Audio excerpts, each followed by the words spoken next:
கர்த்தருடைய பரிசுத்த நாமத்திற்கு மகிமுண்டாகட்டும். ஆண்டவராகிய இயேசு கிறிஸ்துவின் நாமத்தினாலே அன்பு கர்த்தருடைய பிள்ளைகளாகிய தங்கள் அனைவருக்கும் சுவீட் ஊழியத்தின் சார்பாக வாழ்த்துக்களையும் ஸ்தோத்திரங்களையும் தெரிவித்துக் கொள்கின்றேன். சங்கீதங்களின் புத்தகம் 66ஆம் சங்கீதம் 12வது வசனம். சங்கீதம் 66 வசனம் 12. மனுஷரை எங்கள் தலையின் மேல் ஏறிப்போக பண்ணினீர், தீயையும் தண்ணீரையும் கடந்து வந்தோம், செழிப்பான இடத்தில் எங்களை கொண்டு வந்து விட்டீர். மனுஷரை எங்கள் தலையின் மேல் ஏறி போக பண்ணினீர், தீயையும் தண்ணீரையும் கடந்து வந்தோம், செழிப்பான இடத்தில் எங்களை கொண்டு வந்து விட்டீர். என் அன்பு கடவுளுடைய பிள்ளைகளே, இன்றைக்கு இந்த வசனத்தை வாசிக்கும் பொழுது என்ன தோன்றும் என்றால், ஆம், நான் இப்படிப்பட்ட நிலையில் தானே இருந்து கொண்டிருக்கிறேன் என்று இந்த வசனத்தை வாசிக்கின்ற ஒவ்வொருவரும் சொல்லக்கூடும். தாவீது அவருடைய நிலைமை என்ன என்பதை அப்படியே வெளிப்படுத்தி காண்பிக்கின்றார்.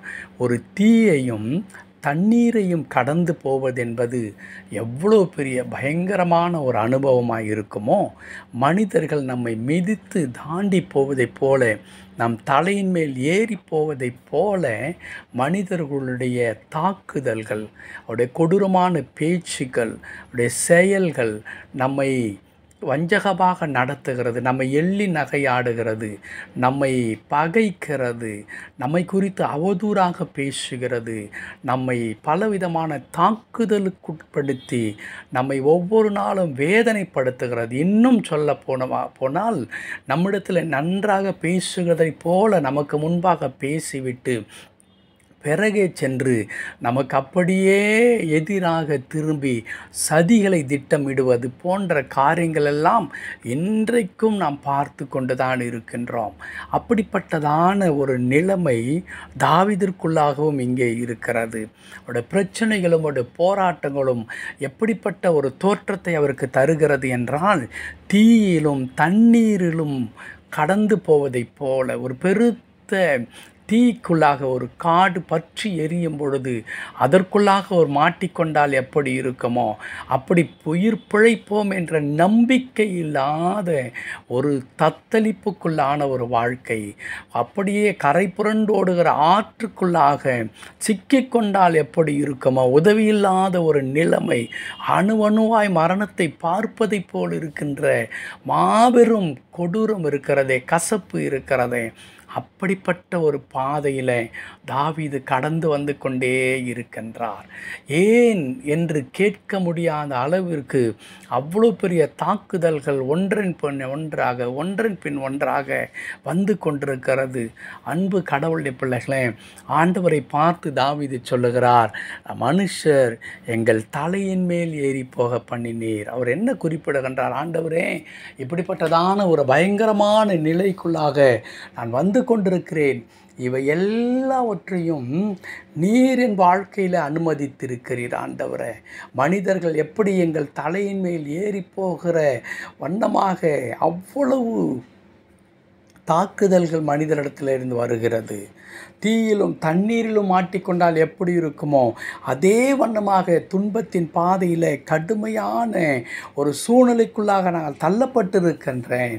இதையெல்லாம் கர்த்தாவே நீர்தான் அனுமதித்து இருக்கின்றீர். அதுதான் அந்த முதல் வார்த்தை சொல்லுகிறது, மனுஷர் எங்கள் தலையின் மேல் ஏறி போக பண்ணினீர். கடவுளே அதை செய்தார் என்று குறிப்பிடுகின்றார். பல நேரங்களில் ஏன் இது நிகழ்கின்றது, நான் நன்மைதானே செய்தேன், ஏன் எனக்கு இப்படி தீமை வந்தது என்று நாம் அங்கலாய்க்கத்தக்கதான விதத்தில் நாம் எதிர்பாராத மக்கள் நமக்கு விரோதமாக திரும்பும் பொழுது, எதிர்பாராத மக்கள் நமக்கு சதிகளை செய்யும் பொழுது அப்படிப்பட்ட வேதனை வரும். ஆனால் இந்த வசனத்தை தாவீது முடிக்கும் பொழுது ஒரு அற்புதமான காரியத்தை அவர் சொல்லுகிறார். என்ன?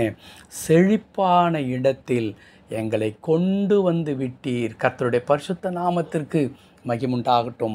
செழிப்பான இடத்தில் எங்களை கொண்டு வந்து விட்டீர். ஆம், அன்பு கடவுளுடைய பிள்ளைகளே, ஒருவேளை கடவுள் தாவீது குறிப்பிடுகிற வண்ணமாக, மனிதர்கள் நம் மீது ஏறி போகிற வண்ணமாக, மனிதர்களுடைய தாக்குதலுக்குள்ளாக்கப்பட்டு நாம் சின்ன பின்னமாக்கப்பட்டிருந்தால் கூட, நெருப்பிலும் தண்ணீரிலும் மாட்டிக்கொண்டதைப் போல பிழைத்து மீண்டு வருவோமா என்பதற்கான நம்பிக்கை இல்லாத வண்ணமாக நம்முடைய பிரச்சனைகளும் காரியங்களும் அப்படி இருந்தால் கூட, ரிசல்ட் என்ன?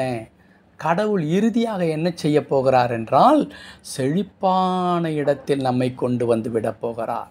இந்த தீயையும் தண்ணீரையும் தாண்டி, மனுஷருடைய தாக்குதலை எல்லாம் தாண்டி, கடவுள் நமக்கு ஒரு அற்புதமான கிருபையை தரப்போகிறார். அது என்ன? ஒரு செழிப்பான இடத்திலே நாம் வந்து தங்கும் பொழுது நம்முடைய மனது எவ்வளவு மகிழ்ச்சியாக இருக்குமோ அப்படிப்பட்டதான கிருபையை கடவுள் தரப்போகிறார். ஆகையால் அன்பு கர்த்தருடைய பிள்ளைகளே, அதை எதிர்பார்த்து காத்திருங்கள். நிச்சயமாக உங்கள் நம்பிக்கை வீண் போகாது. கடவுள் தாமே இந்த வார்த்தையின்படியே நம்மை ஆசீர்வதித்து நமக்கு வேண்டிய எல்லா கிருபை தந்து தொடர்ந்து வழி நடத்துவாராக. ஆமேன், ஆமேன்.